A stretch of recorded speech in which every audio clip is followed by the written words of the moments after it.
Please ఒక్క నిమిషం ఉండండి, మళ్ళీ వస్తాను మీ దగ్గరికి.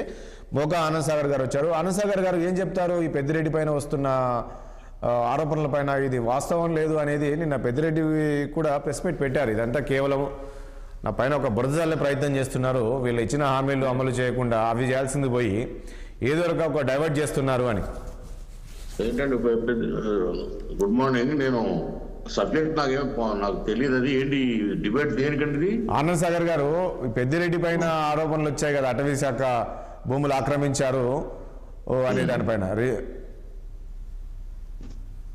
చెప్పండి సార్. భూములు ఆక్రమించారు అని చెప్పేసి నిన్న ఒక కమిటీ వేసింది ప్రభుత్వము. సో దీనిపైన నిగ్గు తేల్చాలని చెప్పేసి ఇటు డిప్యూటీ సీఎం కూడా సీరియస్ అయ్యారు. ఫారెస్ట్ అధికారులు చెప్పారు ఆయన నిజంగా 74 ఎకరాలు ఏంటంటే ఆయన ఆరోపణలు 74 ఎకరాల వరకు భూమిని అధికారంలో ఉన్నప్పుడు ఆక్రమించుకొని బంధువుల పేరు మీద చేశారు అనేది ఆరోపణలు. కానీ ఇక్కడ పెద్దిరెడ్డి అంటున్నారు ఇదంతా కూడా అవాస్తవం, వీళ్ళు ఇచ్చిన హామీలు అమలు చేయకుండా ఇవన్నీ పక్కదారి పెట్టడానికి ఏదో రకంగా డైవర్ట్ చేయాలి ప్రజల్ని. అంటే ఏం చేయాలి? ఎవరిపైన బురద చల్లాలి, ఎవరిపై చల్లాలి? ఎవరో తీసుకోవాలి, అందులో పెద్దిరెడ్డిని తీసుకొని ఏదో భూములు ఆక్రమించాడు అని ఈ రకంగా తీసుకెళ్తున్నారు తప్ప నేను ఎక్కడా ఎలాంటి భూములు ఆక్రమించలేదనేది నిన్న పెద్దిరెడ్డి చెప్తూ ఉన్నారు. గుడ్ మార్నింగ్ సార్, మీకు ప్యానల్లో ఉన్నటువంటి పెద్దలందరికీ హృదయపూర్వక నమస్కారం.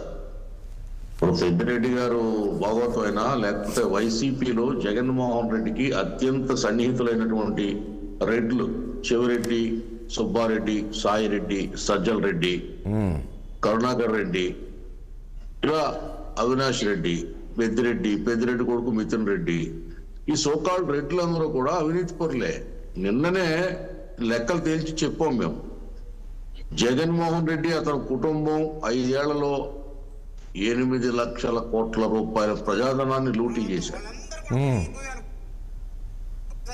విజయసాయి రెడ్డి వైజాగ్ లో కొన్ని వేల ఎకరాలు కబ్జా చేసి ఈవేళ పాలిటిక్స్ నుంచి విరమించుకుంటున్నానని చెప్పి రాజీనామా చేశాడు. అలాగే త్వరలో పెద్దిరెడ్డి కూడా తన నోటితోటే తాను నిజాలు చెప్పే రోజు బయటకు వస్తుంది. కంగారు ఎందుకండి? పెద్దిరెడ్డి ఏమిటి, పెద్దిరెడ్డి కుటుంబం ఏంటి, కొడుకు ఏంటి అనేది ఆ జిల్లాలో, చిత్తూరు జిల్లాలో ఎవరిని అడిగినా చెప్తారు. అక్కడ వెళ్ళి 5 నిమిషాలు రోడ్డు పక్క నిలబడితే వందలాది లారీలు పిఎల్ఆర్ అని ఉంటాయి లారీల మీద, ఆ లారీలు దూసుకుపోతూ ఉంటాయి టిప్పర్లు. అసలు మనిషి మీద నుండి పోలీసుల మీద కూడా ఎక్కెళ్ళిపోతుంటాయి, ఆగవవి. అంత దోపిడి చిత్తూరు జిల్లా మొత్తం చిత్తు కింద నూరేసి దాన్ని తాగేశాడు పెద్దిరెడ్డి. పైకేమో 364 రోజులు మాలలో ఉంటాడు ఆయన. స్వామి మాలో, దేవి మాలో, సాయి మాలో. కానీ ఆనంద్ సాగర్ గారు ఇప్పుడు ఆయన కూడా అదే అన్నారు, నా పైన చాలా ఆరోపణలు చేశారు, ఇప్పటి వరకు ఒకటి కూడా నిగ్గు తేల్చలేకపోయారు. మీరు అన్నట్లు నేను నిజంగానే స్వామి మాలలో ఉంటాను, నీతి పనులు అనే విధంగా చెప్పారు నిన్న. మీరు ఇప్పటివరకు గతంలో రెడ్ శాండిల్లో ఆరోపణలు చేశారు, అదేవిధంగా శాండ్కి సంబంధించి కూడా ఆరోపణలు చేశారు, ఏవి కూడా మీరు తేల్చలేకపోయారు కదా పెద్దిరెడ్డి పైన అనేది. ఏమండి ఇప్పుడు మేము 5 సంవత్సరాలు ఉండి వాళ్ళు తేల్చలేకపోయారు. పింక్ డైమండ్ వ్యవహారం తేల్చలేకపోయారు, కోడికత్తి డ్రామా తేల్చలేకపోయారు, బాబా హత్య గురించి తేల్చలేకపోయారు, 6 లక్షల కోట్ల చంద్రబాబు నాయుడు గారి అవినీతి గురించి తేల్చలేకపోయారు, అమరావతి అని తేల్చలేకపోయారు, ఏది తేల్చలేకపోయారు. వాళ్ళు అబద్ధాలు చెప్పి అధికారంలోకి వచ్చారు. మేము అబద్ధాలు చెప్పి అధికారంలోకి రాలేదు. మేమేదో అసాధ్యాన్ని సుసాధ్యం చేస్తామని చెప్పి అంతకంటే రాలేదు. వీళ్ళు అవినీతి భాగవతం బయట పెట్టడం కూడా ఆనంద్ సాగర్ గారు ఇక్కడ ఒక పాయింట్. ఆనంద్ సాగర్ ఇప్పుడు మీ ముందు మీరు చాలా హామీలు ఇచ్చారు ప్రజలకి. సో ఎన్నికల మీ ముందు ఇప్పుడు ఏంటి, రాష్ట్ర అభివృద్ధి వైపు పరిగెత్తాలి, అదేవిధంగా ప్రజలకు ఇచ్చిన హామీలు అమలు చేయాలి, దానిపైన ఫోకస్ పెట్టాలి, దానిపైన దృష్టి పెట్టాల్సింది పోయి ఇప్పుడు ఈ వీటిపైన ఎక్కువ ఫోకస్ పెట్టారు అనేది ఒక వస్తుంది.